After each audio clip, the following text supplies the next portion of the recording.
In this video, I'm going to show you exactly how to evaluate website listings like an investor. I review businesses for a living, and I have given thousands of valuations to business owners who are selling digital companies. And I've also bought multiple websites for my own portfolio.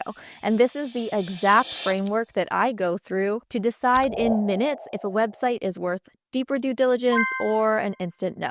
Once you see how this works, you will never look at website listings the same way again.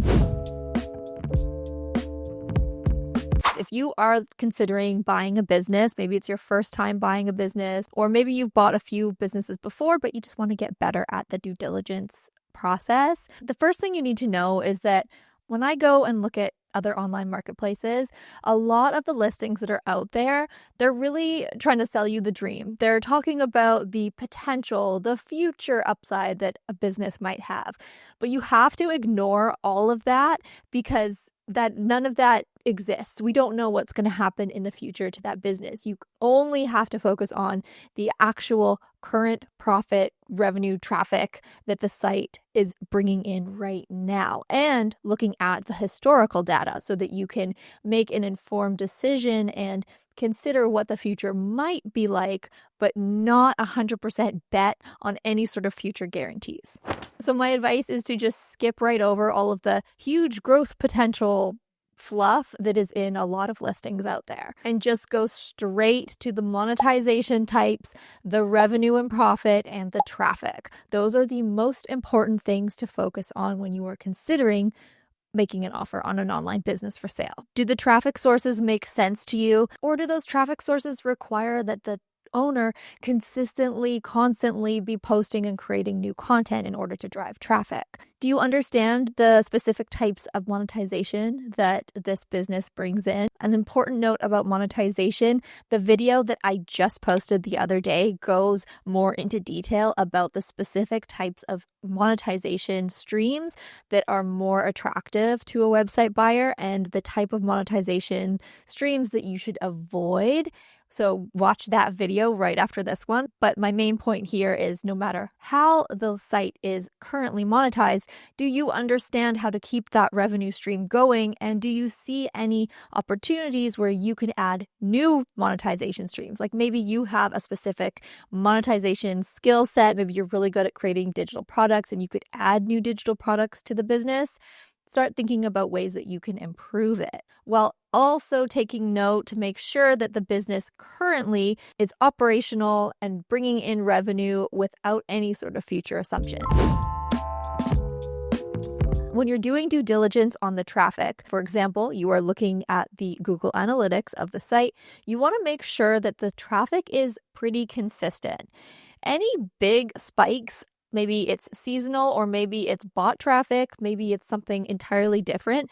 Take note of any big spikes that you see and ask the seller why that might be. A couple of spikes in traffic, whether it be a spike in more traffic or a dip in traffic, here and there, it's pretty normal, especially if that site has a lot of seasonal content. But if there's a lot of spikes, a lot of up and down, it's worth asking the seller or the seller's agent, hey, what is going on with the traffic of this site? And do you personally understand the niche and what needs to be done to continue operating in that niche? Do you have some experience with it? Or if not, are you willing to research the niche and learn all that you can so that you can be the best new owner that you can be? All in all, you want to make sure that it is a simple business model that you can understand in one quick pass. Now, this is so important. When you are looking at a business for sale and you are considering making an offer, I need you to make sure that you evaluate the risk before you evaluate the upside. Now, this is where beginners really will mess up. They will get excited about potential in a listing, or they'll just get excited about the content, the business. Of course, you should be excited for any business that you are thinking of acquiring, but don't let that initial excitement dilute the steps that you need to run through to make an informed buying decision first. So what do I mean by that?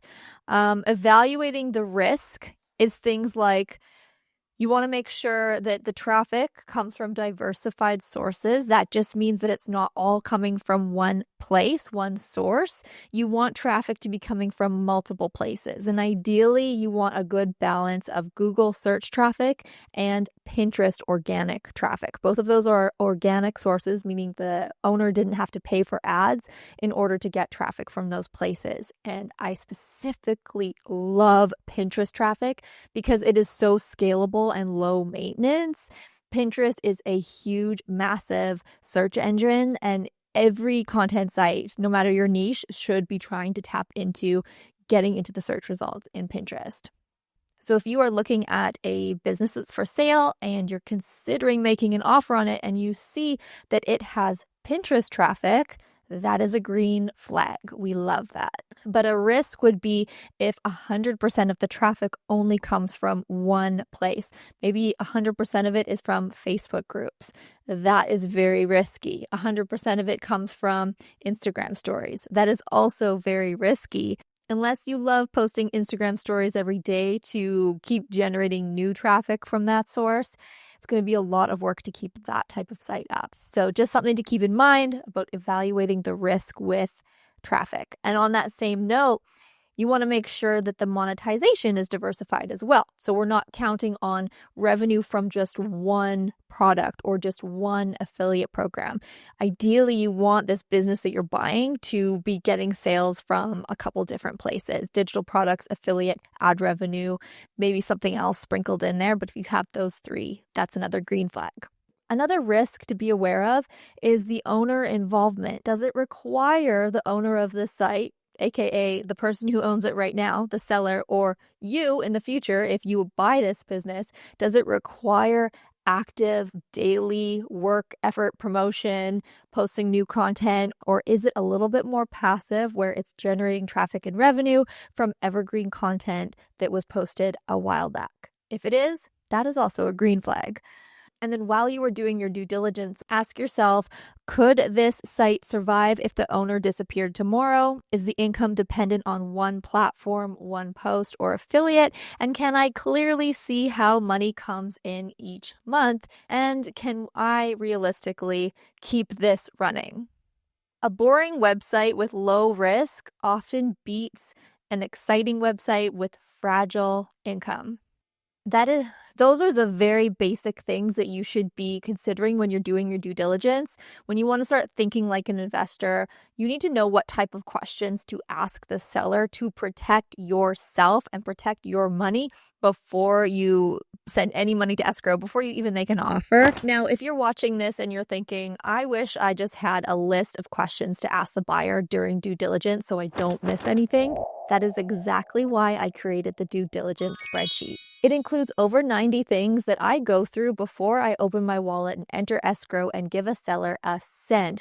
I go line by line to make sure that the website ticks all the boxes that matter. If you want a copy of it, check out the description. I put a link there for you.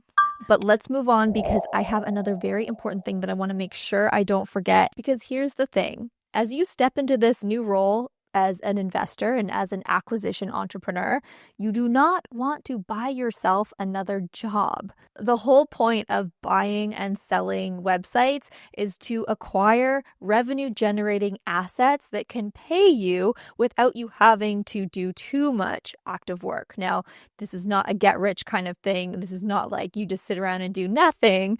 Everything takes effort, but the point is you put in effort now and it becomes residual and pays you back more later. Revenue generating assets are things that can earn without you having to be at the wheel all the time. So here's a couple things that I would recommend you favor when you're looking at listings. Favor sites that have areas of small improvements that you could make those improvements. Monetization gaps are good. So a monetization gap is the site is earning revenue, but you see areas where new revenue can be added in, new revenue streams, new products, new offers, new incentives for current customers. You're seeing gaps that you personally know how to fill.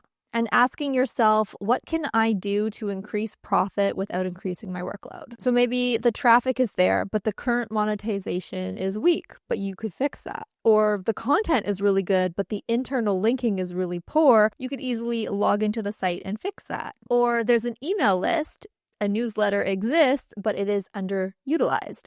You could start sending regular newsletters and get that going again. These are all things that you could do to fill those monetization gaps. For me as an investor, if I can clearly see 3 ways to improve a site without having to rebuild it, that's a green flag. Once you know how to evaluate website listings like an investor, the next thing you need to understand is how websites actually make money, especially when the owner is not actively working on them. In the next video, I break down exactly how websites make money even while you're not online. If you want a copy of the exact due diligence spreadsheet that I use every time, check out the link in the description below.